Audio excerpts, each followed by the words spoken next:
Welcome back to Power CEOs, the truth behind the business. If you're just tuning in, you're going to want to go to nowmedia.tv, click on shows, go to Power CEOs, and get the first half of this show. Why?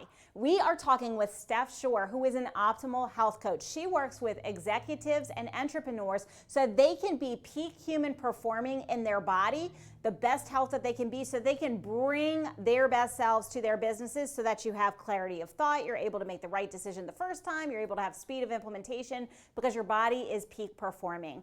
And so you don't want to miss what we've already talked about. We talked about sleep, how to improve our sleep, how to get our brain shut down if we're thinking about all the things so that we can get our sleep in. We talked about hydration. We dove into nutrition. And we kind of talked a little bit about movement, but Steph, I really want to dive into this movement piece because so many times the place where we fall off the wagon as entrepreneurs is in getting our movement, our daily movement in, because we may have 16 hours of meetings back to back to back to back. How can we, as executives and entrepreneurs who have a very busy packed schedule, many times sedentary, how can we get little movement minutes in through the day? How can we make sure that we're moving our body in a way that keeps our blood flowing, that keeps us energized, and that gives us what we need from a health standpoint? Those are great questions. Let me tell you what I suggest. For one thing, if you're sitting in front of your laptop for so many hours, you can go off camera and you can just stand up and sit down 10 times. That's almost like a squat.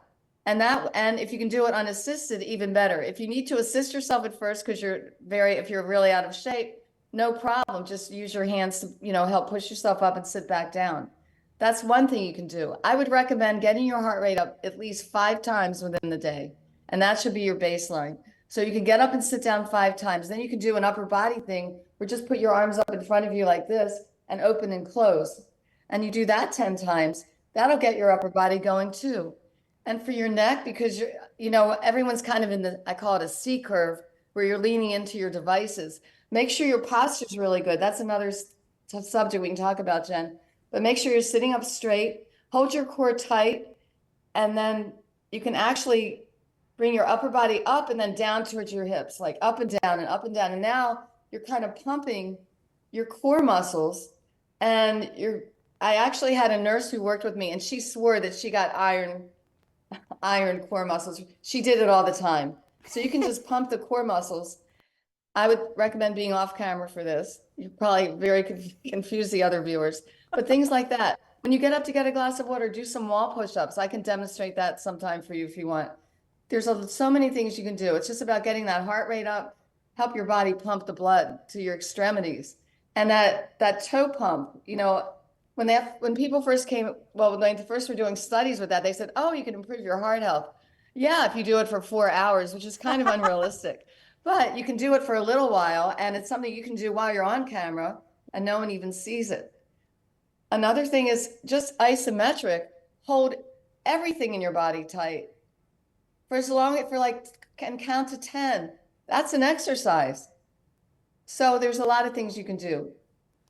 Yeah, I really like that you brought up the posture. And so what I'm hearing is every hour, if you're in meetings, do some things. If you're in a boardroom, you can do your ankle pumps. You can do some little marches in your seat, and nobody is any wiser because it's happening beneath the table or beneath the desk. So there's some things, just get your body moving every hour. So let's go to the posture conversation, because I don't know if you know this, but my background, I'm a physical therapist by trade. I spent 20 years in sports medicine, and posture and ergonomics is a big thing. And we see it in athletes. When you're a runner, you're all forward. But in business, what are we doing? Everything's here. We're typing, we're in the desk, we're leaning into our computer. So talk to me a little bit about ergonomics. What are some things we can do as entrepreneurs and executives where we can improve our posture throughout the day? So you can check your posture just by rolling your shoulders up, back, and down. And that's how you should be. And it's kind of hard to hold that. We're not used to that. You can get a posture corrector on Amazon for like $16. And it's like a strap thing that goes around, and it will show you exactly how you should be. And also, your head should be like looking straight out. And we're all looking down. We're all looking down at our devices. And that's curving our spines a little bit in a way that it's not optimal health, for your very best health. And when you think about it, you don't want to be compressed, like leaning down, because your organs are, it's not giving them enough room. When your posture is correct, everything flows better, I think, throughout your body. Well, and not only that, if we're speaking, for example, we're presenting to a room, like I'm gonna do the bad posture thing. Like anybody who knows me knows that this is not me, but when you're here, this is all you can project. I literally can't get it out because I'm compressed. But like when I sit up, I Right. roll my shoulders back, and then you can hear me so much better because I'm able to actually fully project. My lungs can fill fully. I can use diaphragmatic breathing. And so when we're presenting in front of a room, posture matters, executive presence matters. And when we're able to have that, we function better, like as a human. But not only that, we're able to project and we're able to really engage the room because we're not stuck here trying to like push the air out. I realized as you were doing that, it's about maximizing your functionality, like how we're designed to speak. We're not designed to speak crunched over in front of a device. We're designed to be tall and proud and like speaking out. So that's very valuable too. Yeah, absolutely. So everything that you have brought us has been so key. We've talked about posture, we've talked about ergonomics, we talked about getting up and moving, turn the camera off for 5 minutes and just move around a bit each hour so that we're getting the blood flowing. And all of these things are important. And you may be thinking, yeah, I've heard this a million times. But the reality is, are you doing it? So this show is all about taking action, Steph. And we've given them a lot of value. But what are some things that today they can start doing today that's going to move them forward when it comes to movement and posture? What would you say to do? Eliminate junk food, cut back on sugar, eat more whole foods, drink enough water, start moving a little bit. And it doesn't even have to be for 5 whole minutes. It can be for 1 minute. It can be for 2 minutes. Anything you do, it's cumulative. So if you do 1 minute here and then you do 2 minutes there, and then you're going to find something that's really fun to do. And then you'll probably do that a lot. So it's all about, you're exploring the way you respond. And what you'll find is the more movement you do, the more energy you have. That's a really big part of it for me. If I don't exercise, and believe me, it's not hard to sink back into a couch potato kind of mode. And once you do that, it's really hard to get out. It takes a lot of effort to start. But once you start, something happens. It kind of carries you a little bit. The body really responds well, and that feels good. And that kind of incents people to do it, to keep exercising. They have to watch out because sometimes you get addicted to that. You have to find the Goldilocks zone in everything. Not too much, not too little, just find the right spot, and it's different for everyone. So this is our gift, is that we have these bodies that can carry us through our lives in a healthy way or an unhealthy way. It's a lot of it is up to us. And so, Steph, I mean, I know you work with several people. Is there an app? Is there like what is a resource that people can go to that maybe they can start have some sort of accountability? Like, what does that look like? I'm going to say get a coach because I'm a coach. You're a coach. We'll talk about coaching in a minute. But if they're at home and they're just starting this journey, is there a resource that's out there that they can go and start the process?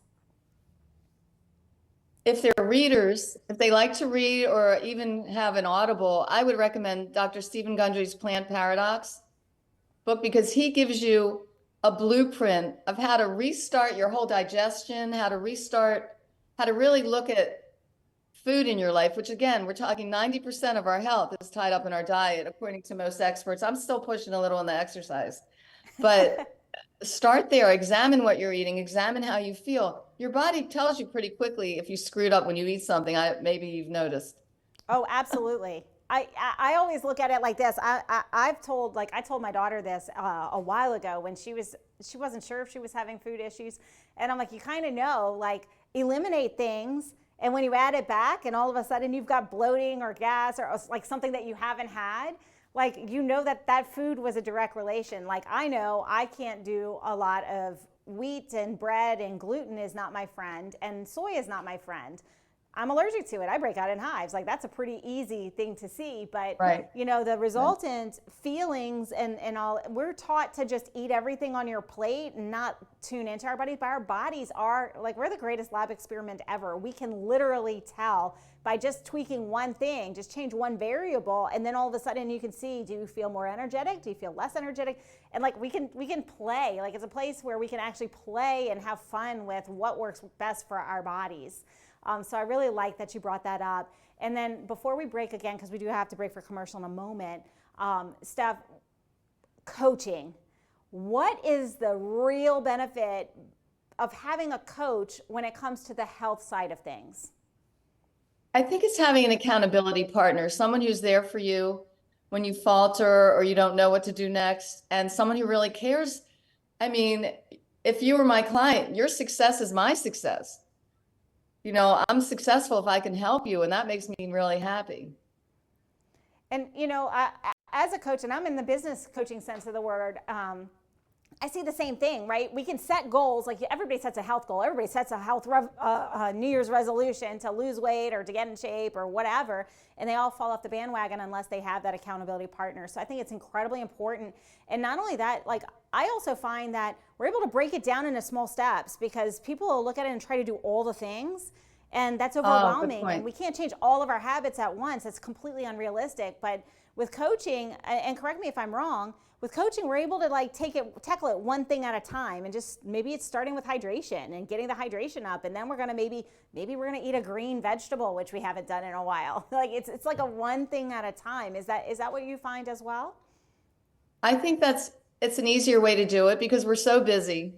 And to take 10 new things to do is a recipe for failure, I think. It's just too much.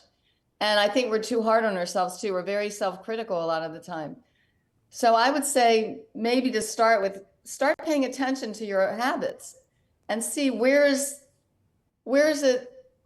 the most attention, you know, and I would start there. Like if you only get 4 hours of sleep and you know, some people like JT Fox can pull that off, but not everyone can. So examine your lifestyle and see where you think you want to start. I guess you could start there. And if you don't know, look at the water first. Yeah, Look at the water absolutely. I think first. we're chronically dehydrated as a people too. We do have to take a brief break, but we'll be right back after these messages.